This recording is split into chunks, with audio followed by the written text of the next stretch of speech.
As a voluntary agency liaison, my job is to go into the communities that have been most affected by the disaster and gather together the faith-based, the voluntary agencies, and community organizations that are interested in helping people recover from the disaster. That is our job. 211 is a resource and referral agency that you can call up anytime during the year and ask for certain things like, where's a doctor in my area? During the disaster, we set the 211 up to take disaster-related calls. The purpose of long-term recovery groups is to hear cases of unmet need. So a person who has been affected by a disaster, the first thing that they do is they have voluntary agencies that come in and help them, such as the Red Cross comes in and helps them with shelter. Maybe Salvation Army comes and feeds them during the disaster. And that's the response phase. After that, then if the state has been declared a disaster, you might have FEMA come in and begin to offer some aid. The leaders of the long-term recovery groups are generally voluntary or faith-based organizations. Long-term recovery groups are the groups that are developed from those faith-based and voluntary organizations that come together.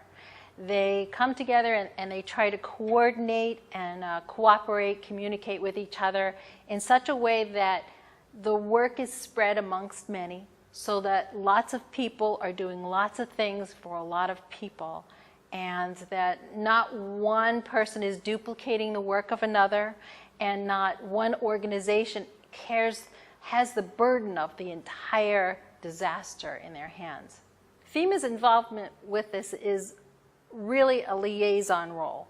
We listen to what the groups want to do, how they want to work it, and then we work with them so that it's a smooth working relationship. There are other New England states that have long-term recovery groups. When Rhode Island had their disaster just at the same time that we had ours here in Massachusetts, they formed a long-term recovery group that covers the entire state. Well, it's a small state, but that's how they had decided to do it, and it's functioning beautifully. We have other long-term recovery groups from New England in New Hampshire. New Hampshire, they have 4 of them from previous disasters since 2005.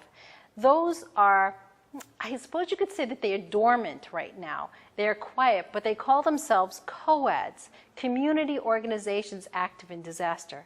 So that the next time there's a disaster, all that needs to happen is that we can make a phone call and these people will come back together to create the long-term recovery group if it's needed.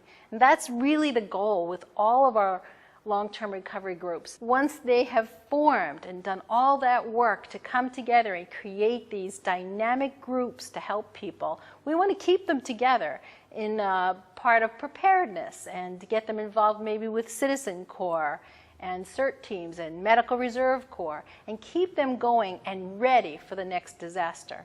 And I can tell you that from this last experience with Hurricane Earl, our teams here in Massachusetts were ready to go. They all called me, they told me that they were ready, and what could they do? You can't have anything better than that. That's the perfect way to be.